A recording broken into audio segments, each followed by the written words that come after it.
விழுந்தாலும் சரி, எழுந்தாலும் சரி. மேஷ ராசியை பொறுத்தவரைக்கும் கடவுள் தான் துணை. இப்படிப்பட்ட மேஷ ராசி எப்பவுமே அனுதினமும் ஏன் ஒவ்வொரு நொடியுமே முருகனை தான் துதிக்கணும். சண்முகா சரவணா, சுவாமிநாதா, கந்தனே கடம்பனே, கார்த்திகேயனே, அழகனே, அமுதனே, ஆறுபடையோனே, குமரனே, குருபரா, குரத்தி மணாளா, அப்பனே ஆதி மூலமே, ஆவினன் குடியோனே, ஐயனே, ஐங்கரன் தம்பியே, ஈசன் மகனே, கந்தனே, கிரிராஜனே, கிருபாநிதியே, தயாபரனே, தண்டாயுதபாணியே, தகப்பன் சுவாமியே, வெற்றி வேலவனே, வேத முதல்வனே, ஐயப்பன் சகோதரனே, வேலாயுதனே, அப்பா முருகா என்னோட கஷ்டங்களை போக்குறதுக்கு ஓடோடி வாப்பா. இப்படிதாங்க மேஷராசி ஒவ்வொரு நாளும் துதி பாடணும். கஷ்டமோ நஷ்டமோ யார்கிட்டயும் புலம்பாதீங்க. நேரா போய் முருகப்பெருமான் கிட்ட உட்காந்துக்கோங்க. அப்பா முருகா எனக்கு இது நடக்குது, உனக்கு தெரியாது ஒண்ணும் கிடையாது, நீயே பார்த்து சரி பண்ணி கொடு. இப்படி போய் இருந்தீங்கன்னா அப்ப முருகப்பெருமான் நினைப்பாராமா, ஏடா இவன் என்ன நடந்தாலே நம்மகிட்டயே ஓடி வரான், சரி விடு நம்ம பிள்ளை நம்ம கிட்ட தானே வரும்னு சொல்லிட்டு எல்லாத்தையும் சரி செஞ்சு கொடுப்பாராம். புரியுதுங்களா? தான் மட்டும் எப்பயும் மேஷராசி யோசிக்கவே கூடாது. அதே மாதிரி உண்மைக்கு புறம்பா எப்பவும் திங்க் பண்ணவே கூடாது, நடக்கவும் கூடாது. அப்படி சூழ்ச்சிக்காரர்கள் யாராவது உங்களை அந்த மாதிரி செய்ய வச்சாலும் கூட அதுல இருந்து விலகி நிக்கிறதுக்கு தான் பார்க்கணும். அப்படிப்பட்ட கஷ்டத்துல கூட நீங்க முருகனை தான் நினைக்கணும். எந்த அளவுக்கு முருகப்பெருமானை மனசுக்குள்ள வச்சிருக்கீங்களோ அந்த அளவுக்கு எந்த ஒரு கெட்டதும் உங்க மனசுக்குள்ள தோன்றாது. அதே மாதிரி எந்த ஒரு கெட்ட சக்தியும் உங்ககிட்ட வேலையை காட்ட முடியாது. இப்போ மனசுல புரியுதுங்களா? எந்த அளவுக்கு முருகனுடைய பாதுகாப்பு உங்களுக்கு தேவைப்படுதுன்னு. முடிஞ்சதுனாக்க ஒரு குட்டி வேல் ஒண்ணு, பாக்கெட் சைஸ் வேல் இருக்கு இல்லைங்களா, அதை எப்பவுமே பாக்கெட்ல வச்சுக்கோங்க. பெண்களா இருந்தீங்க அப்படின்னாக்கா பர்ஸ்ல வச்சுக்கலாம். அது எப்பேற்பட்ட நல்ல காலம் கெட்ட காலமா இருந்தாலும் பரவாயில்ல. ஓகேங்களா? இதனால மட்டும்தான் உங்களுக்கு இன்னும் தைரியம் தன்னம்பிக்கை அதிகரிக்கும். சரிங்க. இப்போ இந்த வீடியோ பதிவு பார்த்ததும் யோசிச்சிருப்பீங்க. என்னது இது அப்படின்னு சொல்லிட்டு. நவம்பர் மாதத்துடைய ஆரம்பத்துல பெருசா உங்களுக்கு இப்போ வரைக்கும் எந்த ஒரு மாற்றமும் இல்லாம இருந்திருக்கும். சொல்லப்போனா இன்னும் இது மோசமாகிற மாதிரி கூட உங்களுக்கு தோற்றம் இருக்குங்க. ஆனா நவம்பர் மாதம் 30ஆம் தேதிக்குள்ள சில கிரகங்களுடைய மாற்றத்தின் காரணமா உங்களுக்கு நல்ல காலமா இருக்க போகுது. நவம்பர் மாதம் 30 முடியறதுக்குள்ள நீங்க எதிர்பார்த்த நல்ல நல்ல செய்திகள் கிடைக்கும். நல்ல நல்ல விஷயங்கள் நடக்கும். ஓகேங்களா? உங்க மனசுக்கு நிம்மதியும் நிறைவையும் தந்தது அந்த நவம்பர் மாதம் முடியுங்க. அது என்னன்னு கொஞ்சம் தெளிவா பார்க்கலாமா? சில கிரகங்களுடைய அமைப்பின் காரணமா முக்கியமா இந்த வாரத்தை பொறுத்த வரைக்கும் சூரிய பகவான் விருச்சிக ராசிக்கு பயிற்சி ஆகிட்டாரு. அதோட புதன் பகவானும் இணைந்து இருக்கிறதுனால புதாதிய ராஜயோகம் உருவாகி இருக்கு. அதே நிலையில சனி பகவான் வக்ர நிவர்த்தி ஆகியிருந்தாரு இல்லையா? இதன் காரணமா அதிர்ஷ்டமான பல்வேறு வகையான அனுகூலமான பலன்கள் நம்முடைய மேஷ ராசிக்கு நிகழப்போகுது. அது என்ன? முக்கியமா உங்களுடைய நிதி நிலை அப்படிங்கிறது வலுவடைய போகுது.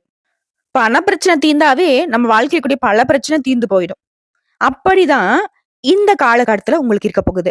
சோ இப்ப வரைக்கும் பார்த்தோம்னாக்க சூரிய பகவானை பொறுத்த வரைக்கும் விருச்சிக ராசியில இருக்காரு. புதன் பகவானும் அங்கேயேதான் இருக்காங்க.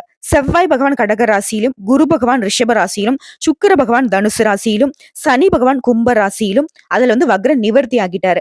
ராகு பகவான் மீன ராசியிலும், கேது பகவான் கன்னி ராசியிலும் இருக்காங்க. இதனால உங்களுக்கு என்ன நடக்க போகுதுன்னு பார்த்தோம்னா, பண வசதியை பொறுத்த வரைக்கும் நல்லபடியா இருக்க போகுது. முன்னாடி நான் சொன்னதான், பண பிரச்சனை தீர்ந்தாவே பல பிரச்சனை தீர்ந்து போயிடும். மேஷ ராசியை பொறுத்த வரைக்கும் பணத்தால நிறைய சிக்கல்கள் இருக்கு. குடும்பத்திலயும் சரி, வெளி வட்டாரத்திலயும் சரி, தொழில் ரீதியாவும் சரி, அதெல்லாம் நீங்க சரி செஞ்சிருவீங்க. செலவுகள் அப்படிங்கிறது கை மீறி போயிட்டு இருந்துச்சு. எங்க இருந்துதான் அந்த செலவு வருதுன்னு தெரியலப்பா. நமக்கு வருது 10 ரூபாய், அங்க செலவாகுது 100 ரூபாய். இப்படி இருந்த நிலை மாறி செலவுகள் கட்டுக்குள்ள வரும். குடும்பத்துல மகிழ்ச்சியான நிலை காணப்படும். குடும்பத்துல சதா நேரமும் சண்டை சச்சரவு, எப்பா குடும்பத்தை விட்டு போயிடலான்னு கூட நினைச்சிருப்பீங்க. ஆனா இப்ப மகிழ்ச்சியான நிலை காணப்படும். குடும்பமே உங்களுக்கு ஆதரவா இருப்பாங்க. உங்களுடைய மனசுக்கு பிடிச்ச மாதிரி நடந்துப்பாங்க. உங்களுடைய பேச்சுக்கு மறு பேச்சு பேச மாட்டாங்க. அதே மாதிரி உடல் ஆரோக்கியம் அப்படிங்கிறது உங்களுக்கு மேம்பட்டு நிற்கும். இதுவே மேஷ ராசிக்காரங்க ஒரு பேரண்டா இருக்கீங்க. உங்களுடைய பிள்ளைக்கோ உங்களுடைய பெண்ணுக்கோ திருமணம் பாக்குறீங்க அப்படின்னாக்கா அந்த விஷயத்துல இப்ப ஈடுபட வேணாம். கொஞ்சம் தள்ளி போடலாம். அதே மாதிரி கணவன் மனைவிக்கிடையே சின்ன சின்ன கருத்து வேறுபாடுகள் ஏற்படுறதுக்கு வாய்ப்பு இருக்கிறதுனால விட்டு கொடுத்து அனுசரிச்சு நடந்துக்கோங்க. குடும்பத்தை பொறுத்த வரைக்கும் மேஷ ராசி பொறுமை கடைபிடிச்சா போதும். வேற எந்த ஒரு பாதிப்பும் இருக்காது. அது வேலைக்கு செல்லக்கூடிய அன்பர்களுக்கு, ஆணா இருக்கட்டும் பெண்ணா இருக்கட்டும், அலுவலகத்துல பணி சுமை கொஞ்சம் அதிகரிக்கும். இதனால மனசளவுல சோர்வாவும் உடல் அசதியும் உண்டாகும். உங்க கூட வேலை பார்க்குறாங்க இல்லையா? அந்த சக பணியாளர்கள் உங்களுக்கு ஒத்துழைப்பு கொடுப்பாங்க. சோர்ந்து போன மனசுக்கு உங்களுக்கு ஆறுதலா அவங்க நிப்பாங்க. நீங்களே யோசிப்பீங்க, "அடடா! இவங்கள போய் நம்ம தப்பா நெனச்சுட்டோமே! கஷ்டப்படுறப்ப நிஜமாவே உதவுறாங்கப்பா. மனுஷ மக்கள்லாம் ஓரளவுக்கு நல்லவங்களா தான் இருக்காங்கன்னு" நீங்க யோசிப்பீங்க. அந்த அளவுக்கு ஒரு இணக்கமான சூழ்நிலை அலுவலகத்துல இருக்கும். இப்ப புரியுதுங்களா? உங்களுக்கான வேலைய நீங்க பார்த்துக்கிட்டு இருப்போ, சக பணியாளர்கள் உங்களுக்கு தப்பா தெரிஞ்சாங்க. அது உங்களுக்கு வேலை அதிகரிக்குது, நீங்க கஷ்டப்படுறீங்க அப்படிங்கிறப்போ, நல்ல மனுசங்கள நீங்க புரிஞ்சுக்கிறதுக்கான வாய்ப்பு குடுத்திருக்கிறாரு. இந்த சமயத்துல வந்து பாத்தீங்கன்னாக்க, நல்லவங்க யாரு, கெட்டவங்க யாருங்கிறத நீங்க தெரிஞ்சிருப்பீங்க. அடுத்து சொந்தமா தொழில் செய்யக்கூடிய மேஷ ராசிக்கு, வியாபாரத்துல விற்பனை லாபம் அப்படிங்கிறது நீங்க எதிர்பார்த்தபடியே இருக்கும். நவம்பர் மாதத்துடைய ஆரம்பத்துல நீ என்ன யோசிச்சிருப்பீங்க? வியாபாரம் என்னப்பா வியாபாரம்? அடடா! என்ன பண்றதுன்னே தெரியல. இந்த மாசம் ஃபுல்லா வந்துட்டு எனக்கு தலையில குள்ள தான் போல. இப்படிலாம் யோசிச்சிருப்பீங்க. ஆனா இப்போ நீங்க எதிர்பார்த்தபடியே லாபம் இருக்கும். நீங்க யோசிச்சிருப்பீங்க இல்லையா? இந்த அளவுக்கு ஒரு லாபம் வந்தா ஓரளவுக்கு இந்த பிரச்சனைலாம் சமாளிச்சிடலாம். இந்த அளவுக்கு ஒரு லாபம் வந்தாக்கா, அடுத்த மாதம் வந்து பார்த்தீங்கன்னாக்கா, இன்னும் கொஞ்சம் பொருட்கள வாங்கி வியாபாரத்த விரிவுபடுத்தலாம். இப்படி யோசிச்சிருப்பீங்க இல்லையா? அந்த திட்டத்துக்கு தகுந்த மாதிரியான லாபம் கண்டிப்பா உண்டு. கடையை விரிவுபடுத்துவதற்கான எண்ணம் இருந்தா, இப்ப நீங்க முயற்சி பண்ணலாம். அதற்கான ஏத்த காலகட்டம். அடுத்த குடும்பத்தை நிர்வகிக்கும் பெண்மணிகளுக்கு. பிரச்சனை அப்படிங்கிறது எதுவுமே ஏற்படுறதுக்கு வாய்ப்பே இல்ல. ரொம்ப பயப்படுறது நீங்க தான். ஏதாவது பிரச்சனை வருமா? குடும்பத்துக்கு கஷ்டம் வந்துருமா? இதுதான் யோசிச்சுட்டே இருப்பீங்க. சதா நேரமும் உங்களுடைய திட்டம் வந்துட்டு குடும்பத்த நோக்கியே தான் இருக்கும். பிள்ளைகள பார்க்கறது, குடும்பத்த பார்க்கறது, பெரியவங்கள பார்க்கறது, உற்றார் உறவுக்காரங்களுடைய செயல்பாடுகள் தான் நம்ம குடும்பத்த பாதிச்சிருமா? நம்ம குடும்பத்துடைய மானம், அவமானம் இப்படியே யோசிச்சுட்டு இருந்தீங்க இல்லையா? ஒரு பாதிப்பும் கிடையாது. ஏற்படுறதுக்கு வாய்ப்பே இல்ல. பிரச்சனைங்கிற பேச்சுக்கே இடம் கிடையாது. நிம்மதியா, சந்தோஷமா இருக்க போறீங்க. நீங்க நெனச்சதெல்லாம் நடக்கும். முக்கியமா ஆன்மீக பயணம் மேற்கொள்வீங்க. நீண்ட நாள் பிரார்த்தனைகளை நிறைவேத்துவீங்க. சதா நேரமும் ஆன்மீக சிந்தனை மட்டுமே உங்க மனசுக்கு தோண்டிக்கிட்டே இருக்கும்.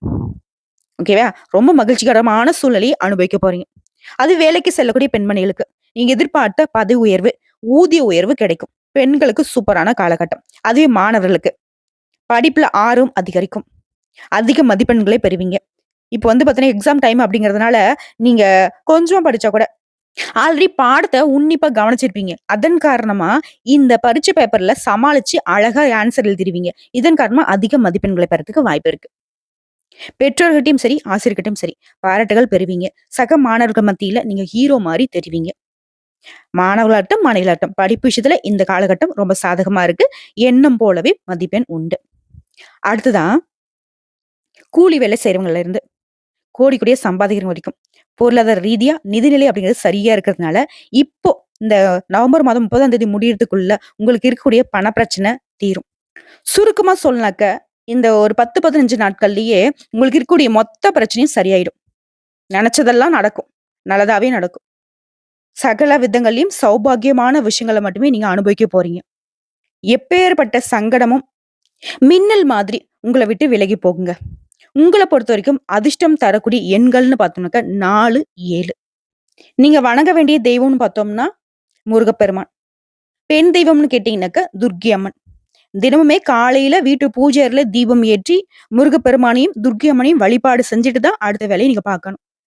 இப்படி நீங்க வழிபாடு செய்வதன் காரணமா, அந்த நாள் முழுக்கவே நீங்க நெனச்ச விஷயங்கள் அதிகப்படியா நடக்கும். அதே போல சிவாலய தரிசனமும் உங்களுக்கு நன்மைகளை கொடுக்கும். இப்ப பொது பலன்கள பார்த்த வரைக்குமே மேஷ ராசிக்காரங்களுக்கு ஒரு நிம்மதி தரக்கூடிய விதத்துல தான் இந்த வீடியோ பதிவு இருந்திருக்கும். இப்ப நம்ம நட்சத்திர பலன்கள பார்க்கலாங்க. அஸ்வினி நட்சத்திரக்காரர்கள பொறுத்தவரைக்கும் ஒரே வரியில சொல்லனாக்கா, கெடு பலன்கள் நீங்கி நல்ல பலன்கள் அதிகரிக்கும். இந்த நட்சத்திரக்காரர்கள பொறுத்தவரைக்கும் நீங்க வணங்க வேண்டிய தெய்வம்னு பார்த்தோம்னா, முழு முதற் கடவுளான விநாயக பெருமானுக்கு அருகம்புல் சாற்றி தினமும் வழிபாடு செய்வதன் காரணமா நல்ல பலன்கள் அதிகரிக்க முடியும். 7 முறை தோப்புக்கரணம் போடணும். 7 முறை பிரதட்சணம் செய்யணும். இதுவும் உங்களுக்கு இருக்கக்கூடிய கெடு பலன்களை நீக்கி நல்ல பலன்களை அதிகரிக்க ஒரு வழிவகைங்க. அடுத்த பரணி நட்சத்திரம். பரணி நட்சத்திரக்காரர்களை பொறுத்த வரைக்கும் தேவி துர்க்கை அம்மன் தான் உங்களுக்கு உரிய தெய்வம். இவங்களை நீங்க வழிபாடு செய்தீங்க அப்படின்னாக்கா அற்புதமான பலன்களை தருவாங்க. அதே போல ஐயப்பன் சுவாமியை வழிபாடு செய்வதும் உங்களுக்கு சிறந்த பரிகாரமா பார்க்கப்படுது. இதன் காரணமா கஷ்டங்கள் தீரும். உங்களுடைய செயல்பாடுகள்ல வேகம் பிறக்கும். முக்கியமா நீங்க எந்த நாள்ல துர்க்கை அம்மனை வழிபாடு செய்யணும்னு பார்த்தோம்னாக்கா, வெள்ளிக்கிழமைகள்ல துர்க்கை அம்மனை ராகு கால நேரத்துல தீபம் ஏற்றி வழிபாடு செய்வது நல்லது. அடுத்த கிருத்திகை நட்சத்திரம். உங்கள பொறுத்தவரைக்கும் நீங்க வணங்க வேண்டிய தெய்வம் அப்படின்னு பார்த்தோம்னாக்கா சிவபெருமான். முக்கியமா சிவபெருமானுடைய அம்சமா இருக்கக்கூடிய முருகப்பெருமான வழிபாடு செய்யணும். இதனால ஏற்றங்களையும் நல்ல மாற்றங்களையும் அடைய முடியும். குறிப்பா ஞாயிற்றுக்கிழமைகள்ல சிவாலய தரிசனம் செய்வது உங்களுக்கு பாதிப்புகளை முற்றிலுமா மாத்தி கொடுக்கும். எல்லா விதங்களையும் நல்லது நடக்கிறதுக்கு இந்த சிவபெருமானுடைய வழிபாடு உங்களுக்கு உறுதுணையா இருக்கும். ஆக மொத்தத்துல இப்ப இருந்து உங்களுக்கு நல்ல காலம்தான். நவம்பர் மாதம் 30க்குள்ள நீங்க நினைச்சதெல்லாம் நடக்கும். எல்லாமே நல்லதாவே நடக்கும். நல்லது நல்லதுன்னு சொல்றீங்களா? அப்படி என்னங்க நல்லது அப்படின்னா, நீங்க எந்தெந்த விஷயங்கள்லாம் நடக்கணும்னு நினைச்சீங்களோ, அது எல்லாமே நடக்கும். அப்ப அது உங்களுக்கு நல்லது தானே. இந்த மழைக்காலம் மேஷ ராசிக்கு வசந்த காலமா பிறந்திருக்கு. அதிர்ஷ்ட காலமா பிறந்திருக்கு. யோகமான காலமா பிறந்திருக்கு. இனி மேஷ ராசியுடைய காட்டுல பணமழை தாங்க பொழிய போகுது. அதிர்ஷ்ட காத்து தான் வீச போகுது. உங்களுடைய எண்ணம் போல வாழ்க்கை உங்க கையில் இருக்க போகுது. கனவுகள் நனவாக போகுது. அப்பன் முருகனே, ஆனை முகனே, சிவபெருமானே, நீங்க தாங்க துணை. நீங்க மட்டும் தாங்க துணை. ஆன்மீகத்தின் வழி நடக்கும் மேஷ ராசியுடைய கஷ்டங்களை போக்க அவங்க கூடவே இருங்க. இந்த வீடியோ பதிவு உங்களுக்கு பிடிச்சதுனாக்க நம்ம வீடியோக்கு ஒரு லைக் பண்ணுங்க. மறக்காம நம்மளுடைய வாராகி அம்மன் ராசி பலன் சேனலை சப்ஸ்கிரைப் பண்ணி பக்கத்துல இருக்க பெல் ஐக்கனை கிளிக் பண்ணி வச்சுக்கோங்க. மேலும் பிடிச்சது அப்படின்னாக்கா ஃப்ரெண்ட்ஸ் அண்ட் ஃபேமிலிக்கு ஷேர் பண்ணுங்க. இதை தாண்டி ஏதாவது தகவல்கள் தேவைப்படுச்சுன்னா கமெண்ட் பாக்ஸ்ல பதிவிடுங்க. உடனடியாக பதில் தெரிவிக்கப்படும். நல்லதே நடக்கும்.